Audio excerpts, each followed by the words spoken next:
來看中英海運北出內線交易台北地檢署昨時去公司敲催，嘛約談董事張國華甲伊的小弟張國正，佮無仔計共9個人到案說明。檢方懷疑講，因涉佇2023年公司發布離島的消息進前，禁止交易期間賣股票，當時有賺超過21億。檢方透明證實，落尾張國華是以1億2000萬交保，限制出境出海甲自機，嘛愛接受手機的監控。張國正是1000萬交保。西北路穿甲真筆雜，去互帶去北檢審問。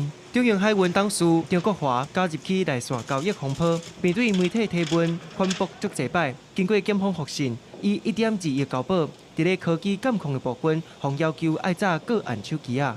對於這控內線交易，你有什麼說法嗎？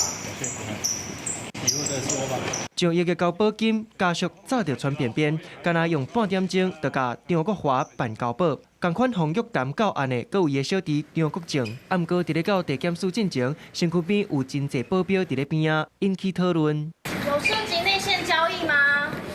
佇無仔甲喙暗，張國正面對提問攏無回答，複訊了後1000萬交保，顛倒是伊的保鏢，沿路一直用手甲身體擋鏡頭，現場人滿，一直殺來殺去，場面真混亂。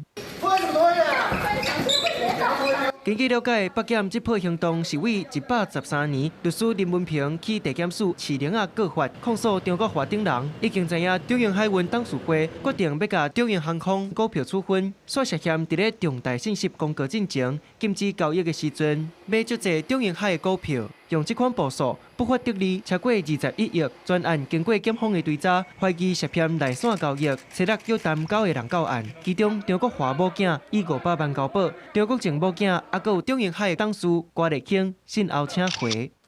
公司洪超吹中英發重大信息表示，全力配合調查，公司營運真正常，對財務業務無重大影響。也若檢方會甲規個案件向證交法定罪嫌偵辦。記者綜合報道。